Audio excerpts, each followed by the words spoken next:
Praise the Lord. Hallelujah. Good morning. ఈరోజు దేవుని వాగ్దానము యోబు గ్రంథము 8వ అధ్యాయము 6వ వచనము. నిశ్చయముగా ఆయన నీ యందు శ్రద్ధ నిలిపి వర్ధిల్ల చేయును. ఆమేన్.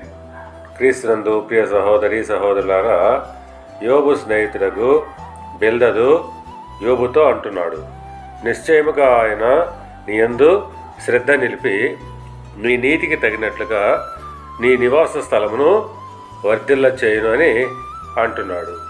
అవును, దేవుడు మన యందు శ్రద్ధ కనబరుస్తున్నాడు.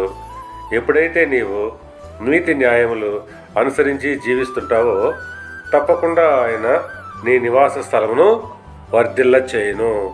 సామెతల గ్రంథము 14వ అధ్యాయము 11వ వచనం ప్రకారంగా యథార్థవంతుల గుడారము వర్ధిల్లును. అవును, యథార్థవంతుల గుడారము వర్ధిల్లుచుండును.